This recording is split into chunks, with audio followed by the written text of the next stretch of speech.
My dear friends, welcome to the Prep Journal IS. It's our journey to civil services. First news is Congress to campaign against new Rural Job Act from Jan 5. That is VBG Ramji. New name of MNREGA. काफ़ी article किए हैं मनरेगा से. आज सारा sum up करेंगे recap. कोई भी question prelims का या मेंस का यहाँ से डील हो जाएगा.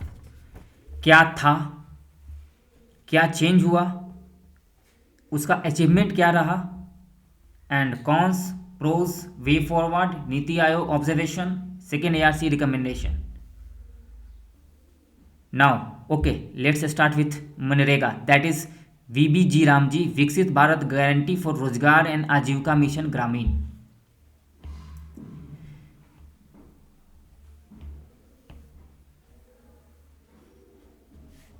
टू 2005 में एक्ट आया. Inspired by right to work, article 41, directive principles of state policy, state to provide public assistance. Also inspired by article 21, right to livelihood under the right to life. Article 1 से inspired, article 21 से inspired, and ministry of rural development. Third point, central sponsored scheme, not sectoral. Okay, keep in mind. Next, 100-day work guarantee.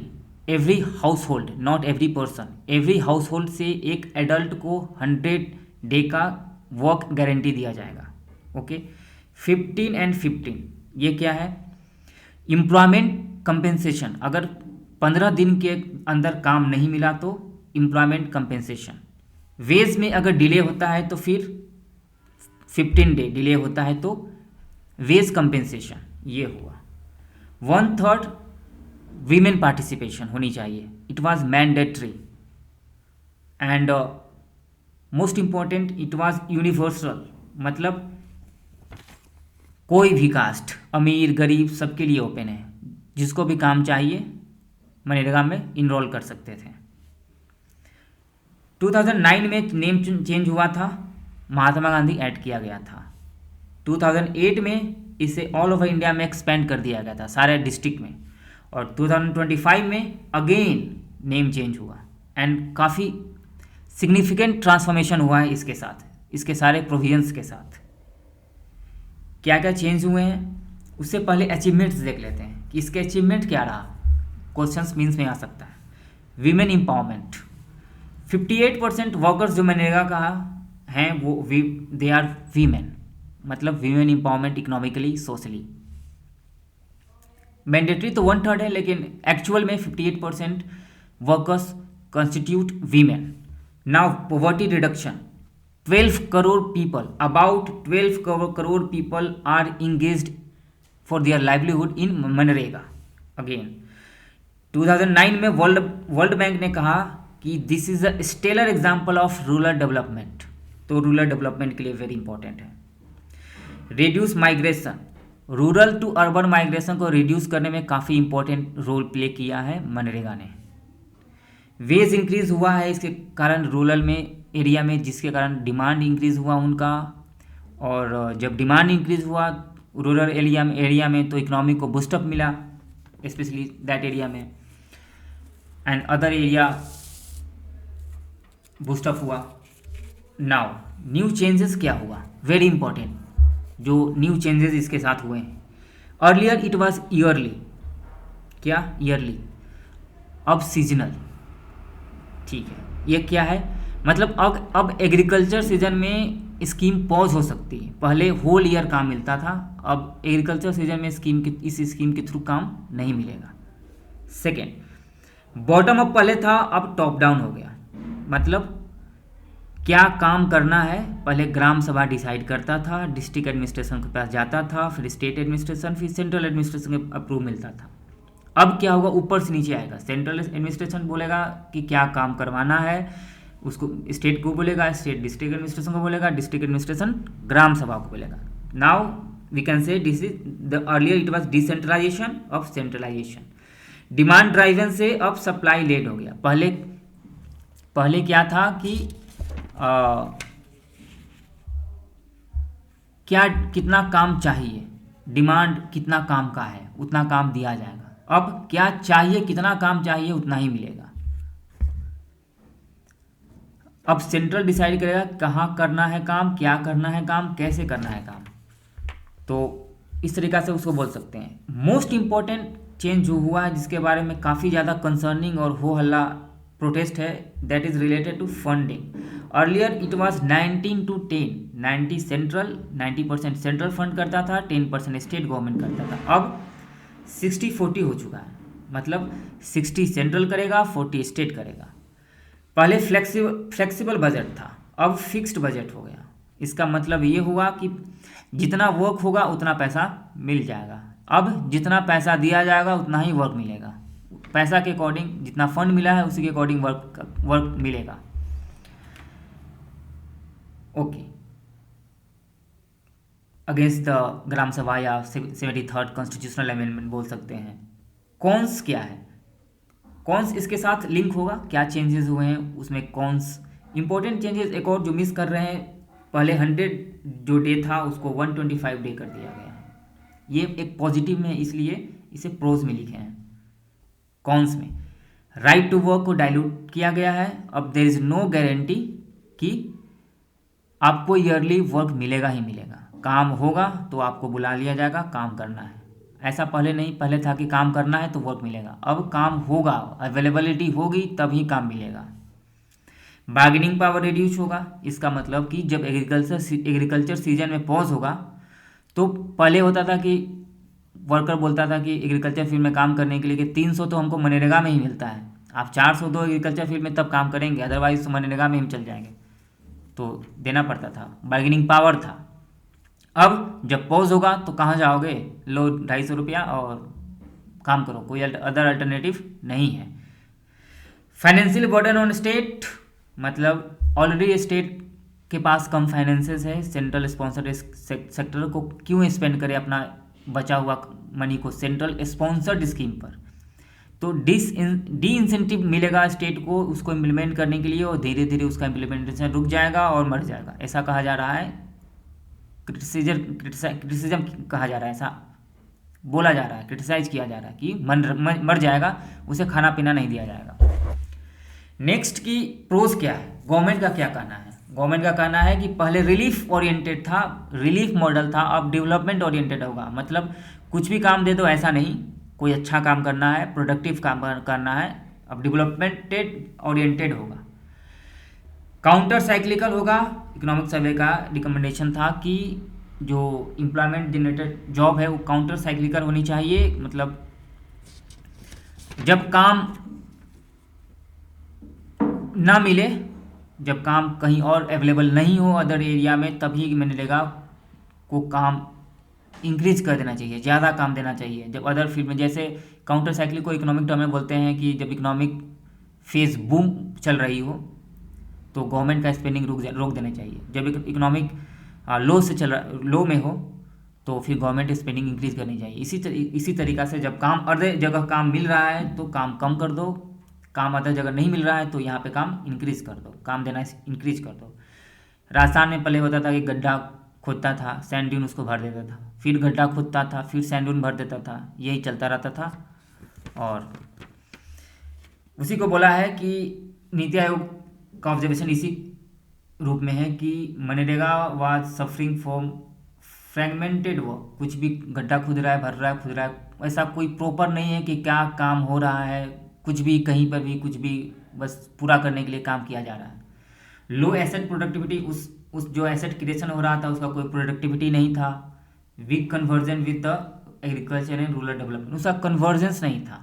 तो government बोल रहा है कि अब integration होगा, मनरेगा का इंटीग्रेशन होगा किससे, रूरल डेवलपमेंट से, एग्रीकल्चर से इंटीग्रेट करके एक एसेट, प्रोडक्टिव एसेट्स बनाएंगे रूरल एरिया में। पहले वीक कन्वर्जेंस था, उसी को इंटीग्रेट करेंगे। And plan and outcome based होगा, पूरा एक प्लानिंग के साथ होगा, क्या काम करना है, किस एरिया में काम करना है, कौन सा एसेट्स का डेवलपमेंट करना है, उसी के अकॉर्डिंग काम किया जाएगा। और आउटकम बेस्ड होगा, कितना हुआ कि नहीं हुआ उस पर रिकमेंडेशन। नाउ इसको कंक्लूड तो हमेशा वे फॉरवर्ड से करना पड़ेगा, जो गवर्नमेंट का अपना पक्ष है, ठीक है। कंसर्न लिख दिए, गवर्नमेंट का अपना है कि integration, relief to development oriented, plan and outcome based, and second ARC से कंक्लूड करना है। कैसे करना है? सेकेंड ARC का कहना है कि welfare schemes must move from relief oriented to productive and capacity building, create durable community assets rather than short term employment, and this के इसके साथ वीवी जीराम जी अलाइन हो रहा है। जो सेकेंड ARC का रिकमेंडेशन है उसी रिकमेंडेशन के साथ वीवी जीआर जी का अलाइनमेंट हो रहा है। इस तरीका से हम कंक्लूड करेंगे, कभी नेगेटिव पॉइंट पे कंक्लूड नहीं करना है। मुझे लगता है कि this sum of has completed whole issue related to VB G RAM G and MNREGA. जो भी क्वेश्चन प्रीलिम से आएगा, यहाँ से आएगा, मेन से यहाँ से आएगा। नाउ सेकेंड समअप करना है आज अरावली इशू को, उसको भी पूरा कहानी समअप करते हैं। कहानी क्या है कि ministry of environment, forest and climate change एक रिपोर्ट पेश करता है सुप्रीम कोर्ट के पास, ये कि देखिए ये डिफिनेशन है अरावली का, इसे इलीगल माइनिंग रुकेगा। सुप्रीम कोर्ट मान जाता है, ठीक है, यही डिफिनेशन है अरावली का। डिफिनेशन क्या था कि 100 एंड 500, 2 पॉइंट में समझता है। 100 एंड 500 कोई भी रिलीफ, मतलब एलिवेटेड एरिया, माउंटेन एरिया जो 100 मीटर से अपने ग्राउंड एरिया से 100 मीटर से ऊपर है, उसी को अरावली माना जाएगा। और रेंज माना जाएगा अरावली रेंज, अगर 2 रिलीफ फील्ड विथिन 500 मीटर के बीच में है तो इस पूरे को अरावली रेंज माना जाएगा।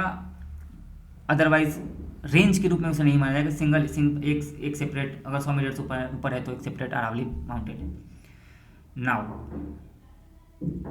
फॉरेस्ट सर्वे ऑफ इंडिया का एक रिपोर्ट है जिसके अनुसार 90% अरावली इस रेंज से बाहर हो जाएगा। मतलब 90% अरावली के पार्ट ही नहीं है होगा। अगर ऐसा डिफिनेशन हो गया तो बोल सकते हैं this is a narrow definition, mining के लिए रूट ओपन हो जाएगा। अदरवाइज ऐसे भी तो इलीगल माइनिंग हो रहा है।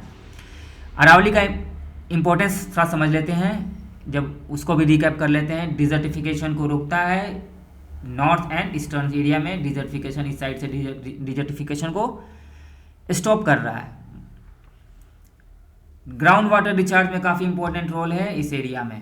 फिर पोल्यूशन को कंट्रोल कर रहा है। फिर बायोडाइवर्सिटी प्रिजर्वेशन, इस एरिया में काफ़ी फॉरेस्ट है, ग्रीनरी है, एक बार गए थे घूमने, तो इस तरीक़ा से आप बोल सकते हैं कि biodiversity preservation and protection, ecosystem protection.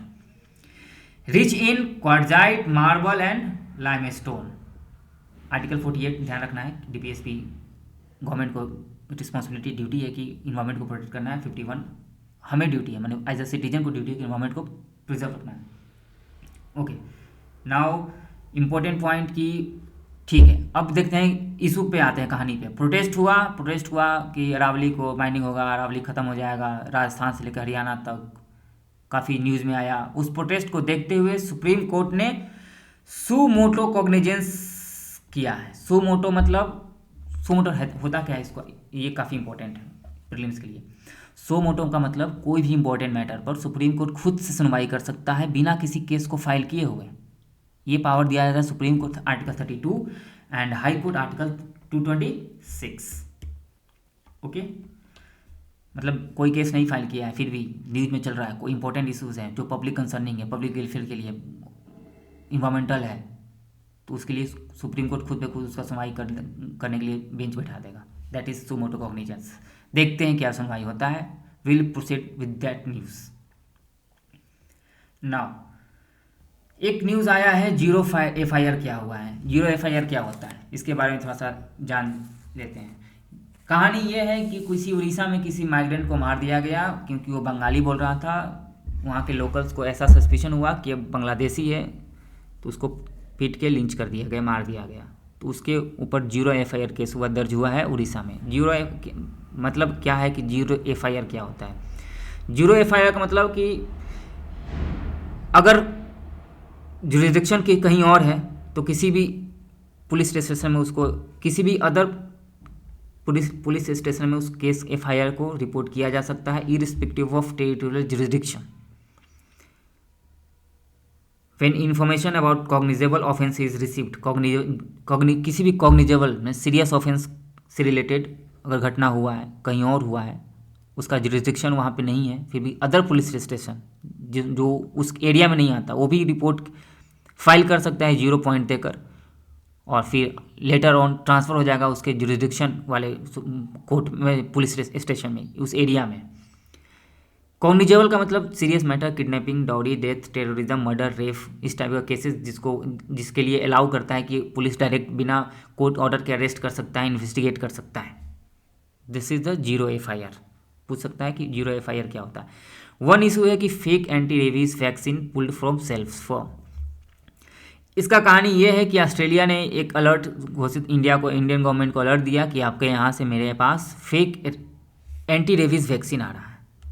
उसको लेकर एक प्रोटेस्ट हुआ, कंसर्निंग हुआ। फिर हुआ कि फर्म का नाम है इंडियन इम्यूनोलॉजिकल लिमिटेड, उसने अपना वैक्सीन अभ्यारभ वैक्सीन का नाम है, उन्होंने बोला कि हम मार्केट से इस वैक्सीन को विड्रॉ कर चुके हैं। जो कंसर्निंग जो वैक्सीन कंसर्निंग था कि फेक है, ये काउंटरफीट है। काउंटरफीट मतलब फेक वैक्सीन को हम विड्रॉ कर चुके हैं मार्केट से, ऐसा कंपनी बोल रहा है। थोड़ा सा देख लेते हैं एंटी रेबीज़ वैक्सीन क्या होता है, रेबीज़ क्या होता है। मैटर क्या है कि रेबीज़ होता है viral disease, important, dog bytes के कारण होता है, जूनोटिक होता है मतलब जानवर से आदमी में फैलता है, सेंट्रल नर्वस सिस्टम को इम्पैक्ट करता है, रेगुलेटरी इशू। अच्छा, ये इंपॉर्टेंट इशू, लार्जर इशू क्या है, ठीक है। तो डिजीज़ के बारे में जाके लार्जर इशू क्या है कि रेगुलेटरी बॉडी को रेगुलेट प्रॉपर तरीक़ा से रेगुलेशन करनी चाहिए कि मार्केट में फेक मेडिसिन्स तो नहीं है, फेक सिरप तो नहीं है। जब इशू पता चलता है, जब उसका नेगेटिव इम्पैक्ट होता है, कोई मर जाता है, तब जाकर इशू आता है और रेगुलेटरी बॉडी हरकत में आती है, और ये तब तक सोई रहती है। इसको बोल सकते हैं आर्टिकल 21 के अगेंस्ट हुआ, राइट टू लाइफ को डेंजर में डालता है। रेगुलेटरी कैप्चर बोल सकते हैं, करप्शन के कारण रेगुलेटरी बॉडीज़ को ही बात नहीं मानता, कैप्चर हो गया। Weak regulation, regulatory capture. Era of strong privatization में रेगुलेटरी को इफिशिएंट कैपेसिटी बिल्डिंग होनी, हाई कैपेबल होनी चाहिए कि आप बड़े बड़े प्राइवेट प्लेयर्स को रेगुलेट कर सको, कंट्रोल कर सको।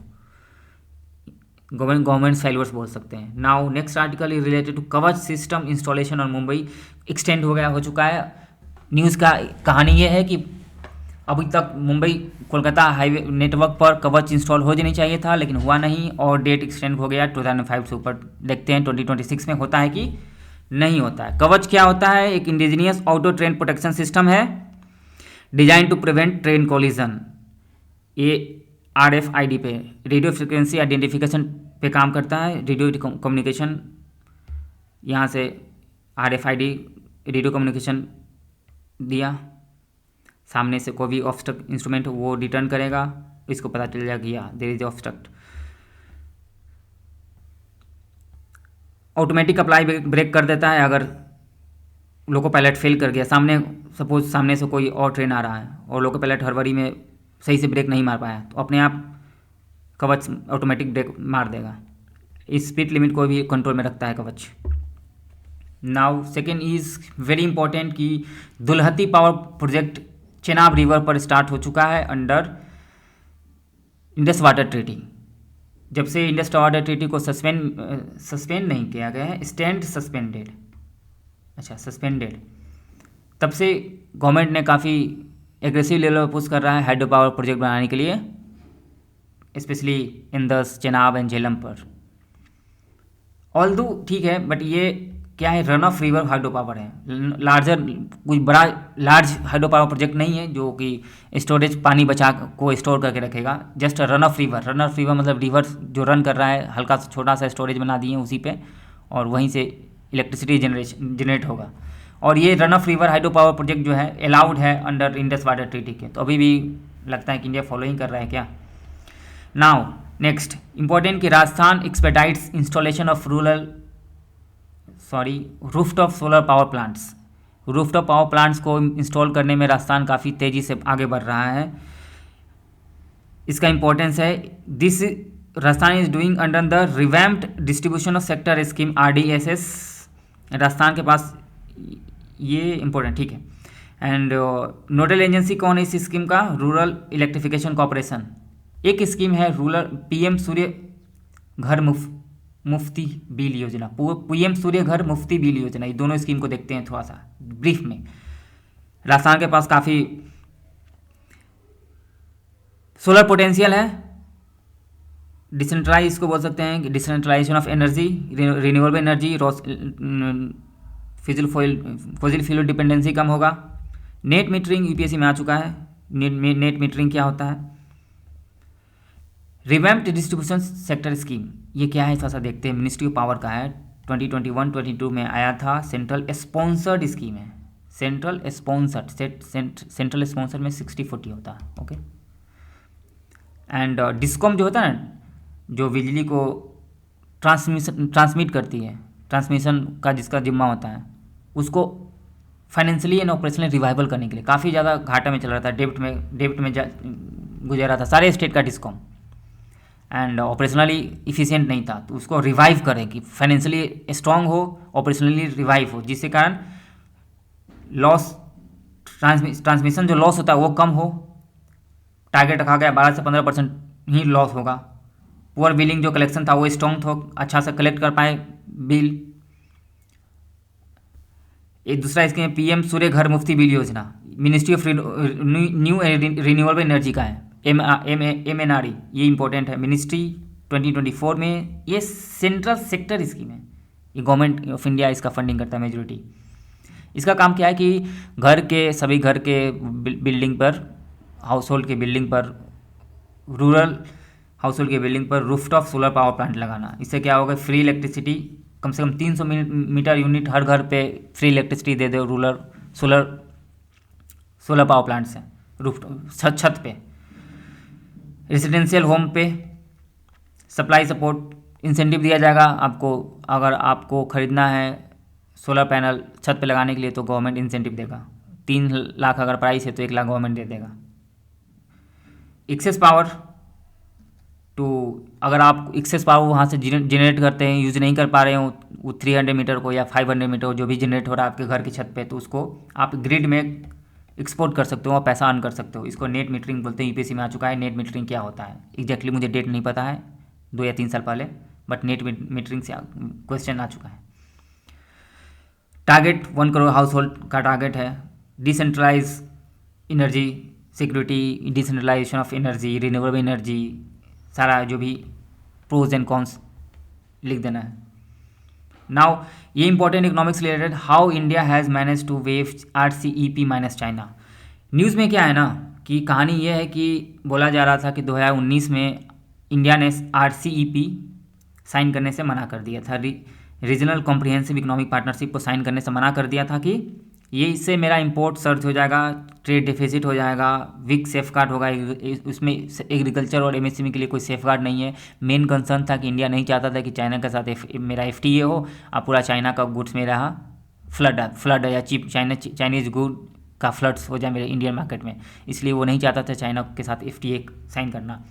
और अब क्या स्टोरी है कि आज से 6 साल बाद, जो 2019 के बाद 2025 में RCEP के चाइना जितने भी मेंबर हैं, RCEP के जितने भी मेंबर हैं, 15 मेंबर है, उसमें से 14 मेंबर के साथ इंडिया ने फ्री ट्रेड एग्रीमेंट साइन कर चुका है। रिसेंटली न्यूजीलैंड के साथ किया। ओके, ऑलरेडी एशियन के जितने भी 10 एशियन मेंबर हैं उनके साथ साइन कर चुका है। जापान के साथ साइन कर हो चुका है, साउथ कोरिया के साथ, ऑस्ट्रेलिया के साथ ECTA है। न्यूजीलैंड का रिसेंटली साइन नहीं हुआ है, बट नेगोशिएशन कंक्लूड हो चुकी है। रिसेंटली कुछ समय में साइन हो जाएगा। और जितने भी एशियन कंट्री है, याद रखना है, 10 एशियन कंट्री जो भी है उनके, और जो Asian plus RCEP Asian plus है, जिसमें 10 एशियन कंट्री के अलावा Australia, China, Japan, south Korea, New Zealand, China को छोड़कर सबके साथ इंडिया ने FTA साइन कर रखा है। चाइना के साथ एक और पॉइंट है कि चाइना के साथ इंडिया का एशिया पैसिफिक ट्रेड एग्रीमेंट है, लेकिन ये प्रेफरेंशियल ट्रेड एग्रीमेंट है, ना कि फ्री ट्रेड एग्रीमेंट है जिसमें लोअर टैरिफ होगा। इसमें बस प्रेफरेंशियल ट्रेड एग्रीमेंट में टैरिफ लोअर होगा। आप बहुत ज़्यादा हाई नहीं लगा सकते हैं, 15-20% ठीक है, एक मीडियम लेवल पर टैरिफ लगा सकते हैं। लेकिन फ्री ट्रेड एग्रीमेंट तो 2%, 3%, 0% तक होता है, ये नहीं है। लेकिन इंडिया एंड चाइना साथ में है किसमें? एशिया पैसिफिक ट्रेड एग्रीमेंट में। ये एक आर्टिकल है, energy storage green hydrogen to renewable energy sector. इसका मेन कंक्लूजन है कि energy storage and green hydrogen मिल के गेम चेंजर होगा, ट्रांसफॉर्मेटिव होगी रिन्यूएबल एनर्जी के सेक्टर में। कैसे?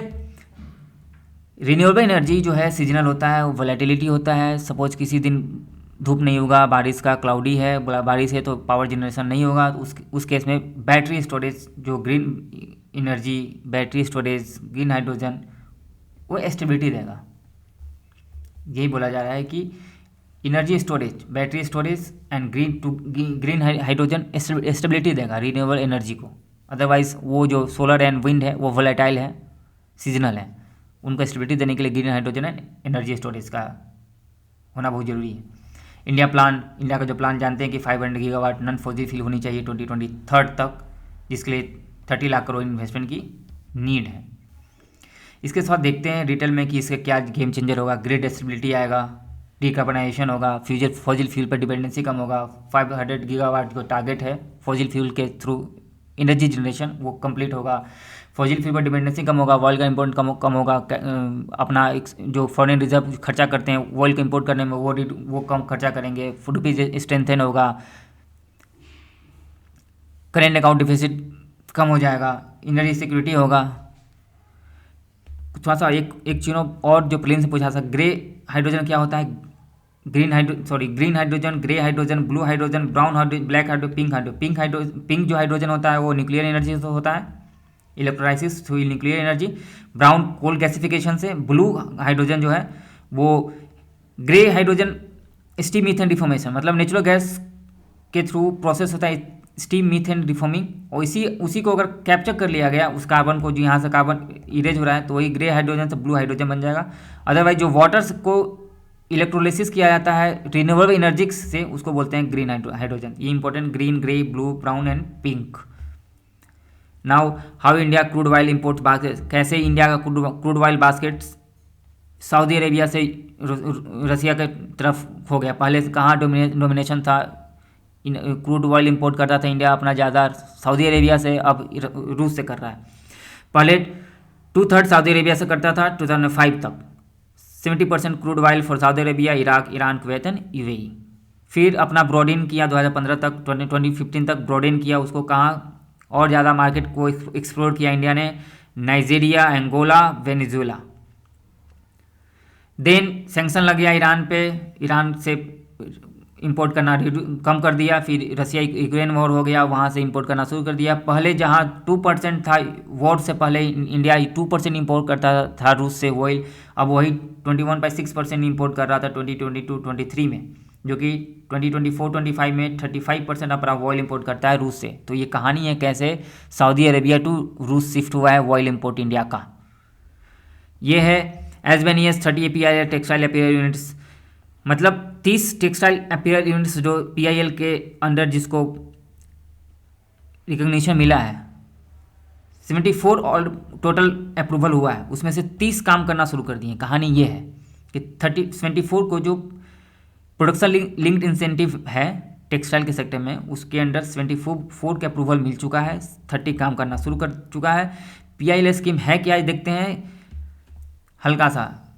PIL scheme production linked scheme, performance based incentive scheme, government incentive देता है इंक्रीमेंटल प्रोडक्शन एंड सेल पर। जितना इंक्रीमेंटल मतलब जितना आप ज़्यादा इंक्रीज, मतलब आज 10 आर्टिकल बेचें कल 200 बेचें, तो जो 100 इंक्रीमेंट हुआ, इंक्रीज हुआ, उस पर आपको इंसेंटिव गवर्नमेंट देगी।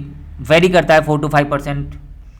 इससे boost domestic production, enhance global competitiveness, reduce import dependence. ये पर्पस है इसका PIL का कि एम्प्लॉयमेंट इंक्रीज करेगा।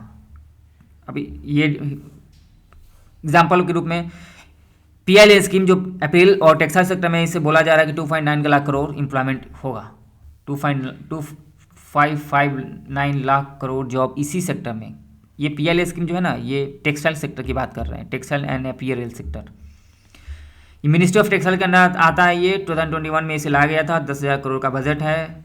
टारगेट है manmade fabric and MFF fabric, textile technical textile इसको बोलते हैं, जिसका यूज कंपनी में किया जाता है, या फिर इसका अलग यूज़ होता है टेक्निकल टेक्सटाइल्स का। ये फैक्ट्रीज में, कंपनी में रूफ सेट के रूप में भी इसका यूज़ होता है। इसका इम्पोर्टेंस थोड़ा सा अनऑर्गेनाइज हो गए, इसको ऑर्गेनाइज करते हैं। Importance employment generation, export growth होगा, इससे ज़्यादा एक्सपोर्ट कर पाएंगे। डोमेस्टिक ज़्यादा मैन्युफैक्चरिंग होगा तो डोमेस्टिक मैन्युफैक्चरिंग इंक्रीज करेगा, जॉब इंक्रीज हो, जॉब होगा, इन्वेस्टमेंट इंक्रीज होगा। इन्वेस्टमेंट बोला जा रहा है कि 28,711, बस इसी टेक्सटाइल सेक्टर के थ्रू इन्वेस्टमेंट आएगा। मेक इन इंडिया को बूस्ट मिलेगा, इंपोर्ट सब्सटीट्यूशन होगा। इस कंसर्न क्या है कि हमारे एमएसएमई के पास स्किल की कमी है, फाइनेंस की कमी है, टेक्नोलॉजी कमी है, वो इंप्रूव करो। ग्लोबल अनसर्टेनिटी है, एक्सपोर्ट कम हो सकता है, this is concerning. Now IRDAI lifts 1 crore penalty. कहानी क्या है कि रिलायंस अपना जो नेटवर्क है उसका यूज कर रहा था किसी और इंश्योरेंस जो कंपनी उसको बेनिफिट पहुंचाने के लिए, तो वो against violation of mandatory rules हो गया है। तो इंश्योरेंस रेगुलेटरी डेवलपमेंट अथॉरिटी ने उस पर फाइन लगाया है 1 करोड़ का। देखते हैं इंश्योरेंस रेगुलेटरी डेवलपमेंट अथॉरिटी होता क्या है। स्टैट्यूटरी बॉडी है जो कि 1991 में IRDAI एक्ट के थ्रू आया था। ये रेगुलेट करता है, रेगुलेटरी बॉडी है, रेगुलेट करता है इंश्योरेंस सेक्टर, इंश्योरेंस मार्केट को। कैपिटल मार्केट को कौन रेगुलेट करता है? सेबी। इंश्योरेंस मार्केट को IRDAI और बैंकिंग को reserve bank. Ministry of finance के अंडर आता है, हेडक्वार्टर हैदराबाद में है, इंश्योरेंस रेगुलेटरी बॉडी है। ओके, मुझे ये आर्टिकल इंपॉर्टेंट नहीं लगा, बस आप देख सकते हो, बस इतना ही इंपॉर्टेंट है कि DNA क्रोमैटिन क्रोमोसोम के अंदर होता है, काफ़ी कॉम्प्लेक्स इसका बाइंडिंग होता है। अगर हल्का सा भी लूज बाइंडिंग होता है तो अच्छा से उसको रीड कर पाता है, तो एक्सेसिबल टू रीड होता है। हार्ड बाइंडिंग होता है तो सही से उसको प्रोटीन रीड नहीं कर पाता है। दैट नॉट एज पर मुझे नहीं लगा सिलेबस के अकॉर्डिंग ज़्यादा लगा। बस क्रोमैटिन DNA क्या होता है इतना जानना जरूरी है। हाँ, बटरफ्लाई क्या होता है प्रीलिम्स में इंपॉर्टेंट है। बटरफ्लाई क्या है? कहानी ये है कि बटरफ्लाई क्लाइमेट चेंज के कारण माउंटेन के हायर रेंज के पास जा रहा है। पहले 100 मीटर के माउंटेन के 100 मीटर रेंज में था, बटरफ्लाई पाया जाता था। अब 300-400 मीटर के रेंज, 500 मीटर के रेंज में बटरफ्लाई पा रहा है, ऊपर की तरफ शिफ्ट हो रहा है। लेकिन शिफ्ट होने से यहाँ का बायोडाइवर्सिटी जो ट्रीज़ है उससे उसका लिंक था, अब ऊपर के वहाँ पे लिंक नहीं मिलेगा तो हैबिटेट लॉस होगा। बटरफ्लाई होता क्या है कि हर्बीवोरस होता है, इधर ध्यान रखना। हर्बीवोरस मतलब नेक्टर फीडर है, प्लांट कार्निवोरस नहीं है, हर्बीवोरस है। Okay, rise in temperature habitat mismatch. Caterpillar होता है, उसी का स्मॉल फॉर्म। कैटरपिलर के बाद पूसा बनता है, पूसा के बाद बटरफ्लाई बनता है, वो एक लार्वा एग देता है। ये बहुत वेरी इंपॉर्टेंट है, प्लीज पूछा जाता है। ये important editorial, what are the India diplomatic advice. ये ईयर राउंड थोड़ा सा देख लेते हैं कि IR का क्या डेवलपमेंट रहा है। ईयर राउंड IR डेवलपमेंट क्या है कि स्टार्टिंग करता है कि इंडिया ने स्टार्टिंग किया 2025 वेरी एकदम थम्पिंग, क्या होने वाला है, वो बहुत कुछ होगा। मोदी जी घूमने गए हैं USA, स्टार्टिंग जैसे ही ट्रम्प जी प्रेसिडेंट बने उसी टाइम दिक्कत क्या हुआ, लेकिन धीरे धीरे सिचुएशन इंडिया के फेवर से बाहर जाता चला गया, अनफेवर हो गया, इंडिया के अगेंस्ट चला गया सिचुएशन। कौन कौन सी चीज़ सिचुएशन अगेंस्ट गए? सैंक्शन लगा दिया यूएस ने 50%, 25% इंडिया टैरिफ के लिए, रेसिप्रोकल टैरिफ, एंड 25% रशिया से ऑयल इम्पोर्ट करने के लिए। यूएस ने भी नायरा पे सैंक्शन लगाया, तो सैंक्शन का दौर चला। इसराइल गजा को इंडिया ने क्या बोलते हैं क्रिटिसाइज नहीं किया। इसको लेकर थोड़ा मिडिल ईस्ट के कंट्री के साथ इसका इंडिया का रिलेशनशिप थोड़ा सा, इसका सऊदी अरेबिया ने पाकिस्तान के साथ में भी अभी ऐसा बोला नहीं जा रहा कि मिलिट्री एग्रीमेंट जो किया है वो भी एंगल हो सकता है। पाकिस्तान में जो वायलेंस चल रहा है, JNG प्रोटेक्ट, नेपाल में अलग ही होगा, बांग्लादेश में रॉइट्स वायलेंस, तो अपना नेबरहुड भी सिचुएशन सही नहीं है, वोलेटाइल है। USA के साथ सिचुएशन सही नहीं है। ऑपरेशन सिंदूर के समय जो हार्म USA ने किया है, इतना ज़्यादा पॉपुलैरिटी दे दिया असीम मुनीर को, और जितना एडवर्टीजमेंट किया कि 4 फ्लाइट गिरा, 6 फ्लाइट गिरा। ये इम्पोर्टेंट क्या हुआ कि फिर इंडिया का जो फाइट था एंटी काउंटर टेररिज्म को, उसको वीकेंड किया। पाकिस्तान को आइसोलेट करने के लिए जो कैंपेन चलाया था उसको वीकेंड हुआ उससे, US के ट्रम्प जी के ये बयानों से। फिर कनाडा के साथ हल्का इंप्रूव हुआ है, चाइना के साथ अप्रोचमेंट पॉलिसी लाए हैं हमने। कैलाश मानसरोवर यात्रा का स्टार्टिंग हुआ। बायलैटरल ट्रेड स्टार्ट हुआ है हमने इस साल यूके के साथ, ओमान के साथ, न्यूजीलैंड के साथ फ्री ट्रेड एग्रीमेंट साइन किए। रिसेंटली यूरोपियन यूनियन के कमीशन एंड काउंसिल के प्रेसिडेंट जो है Ursula von der and Antonio Costa का विजिट होने वाला है रिपब्लिक डे चीफ गेस्ट के रूप में। तो बोला जा रहा है कि इंडिया के जो फ्री ट्रेड एग्रीमेंट है उस समय तक साइन हो जाएगा।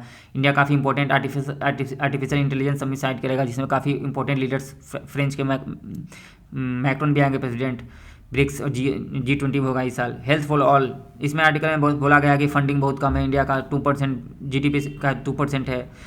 नेशनल हेल्थ पॉलिसी भी बोल चुका है कि 2.5% होनी चाहिए, फंडिंग ही कम है। फंडिंग कम होने के कारण क्या है, इम्यूनाइजेशन प्रोग्राम सक्सेसफुल नहीं हो पा रहा है, पब्लिक इंफ्रास्ट्रक्चर का हाल बेहाल है, हेल्थ फॉर ऑल इम्पैक्ट कर रही है। That's all for this. ये इंपॉर्टेंट आर्टिकल है। इंडियन इकोनॉमी का समअप है पूरा ईयर राउंड, क्या चीज़ें चल रही है। इंडियन गवर्नमेंट का क्या कहना है कि बजट के स्टार्टिंग में गवर्नमेंट ने टैक्स रेट रिड्यूस किया, income tax rate, disposable income को इंक्रीज करने के लिए। डिस्पोजेबल इनकम समझ का मतलब क्या हुआ, डिस्पोजेबल इनकम के जो इनकम पब्लिक के हैंड में आ गया सब कुछ कट छटा के, एक पर कैपिटा इनकम हो गया। फिर उसके बाद जो टैक्स और गवर्नमेंट का जो सब्सिडी, उसको टैक्स को एक्सक्लूड किया, गवर्नमेंट का सब्सिडी को इंक्लूड किया, तब जाके डिस्पोजेबल इनकम होता है। इसका मतलब ये हुआ कि जो पब्लिक के हैंड में, हाथ में पैसा है खर्चा करने के लिए, उसको डिस्पोजेबल इनकम बोलते हैं। ओके, हैंड में। फिर GST रिफॉर्म किया गया, जिसके कारण डिमांड बढ़े। India UK free trade agreement sign हुआ। इंडिया एक और इम्पोर्टेंट है, trade and economic partnership agreement with the India and European free trade association. ये 4 यूरोपियन यूनियन के मेंबर है, Switzerland, Norway, Iceland and Liechtenstein. इनके साथ भी फ्री ट्रेड एग्रीमेंट अलग से साइन हो चुका है इंडिया का इसी साल। उन्होंने प्रोमिस किया है $100 बिलियन इन्वेस्टमेंट करने का। India, Oman, India, New Zealand. Okay, next article related to कि होंडुरस का न्यू प्रेसिडेंट बने हैं, होंडुरस का लोकेशन माइंड में रखना है। नेक्स्ट, थाईलैंड कम्बोडिया के जो थोड़ा सा नोक झोंक चल रहा है, थाईलैंड कम्बोडिया के बारे में ध्यान रखना है। Location Thailand, Laos, Cambodia, Burma, Malaysia. Thailand में कम्बोडिया में एक लेक है जिसको लेकर पिछले लास्ट ईयर 2025 में यूपीएससी ने क्वेश्चन पूछा है, टोनलेस ऑफ। ध्यान रखना है मेकोंग रिवर कहाँ है, यहाँ पे मेकोंग रिवर है, ये Salvin, Irrawaddy, Mekong. And Nigeria पे रिसेंटली यूएस ने बम्बार्ड किया, ये बोल के कि हम आईएस पर जो टेररिस्ट है उन पे अटैक कर रहे हैं। नाइजीरिया काफ़ी इंपॉर्टेंट रिलेशन है इंडिया का, ऑयल का रिच कंट्री है। गल्फ ऑफ गियूना यूपीएससी क्वेश्चन पूछ चुका है, गल्फ ऑफ गियूना कहाँ है, या यहाँ पे इक्वेटोरियल गियूना है, यहाँ से इक्वेटर पास करता है, इसलिए बोलते हैं यहाँ पे इक्वेटोरियल गियूना। यहाँ नाइजर है, नाइजर का आसपास लोकेशन नाइजीरिया का, Niger, Chad, Cameroon, Benin. And that's all for the today. Thank you. Do like, share and subscribe. Thank you.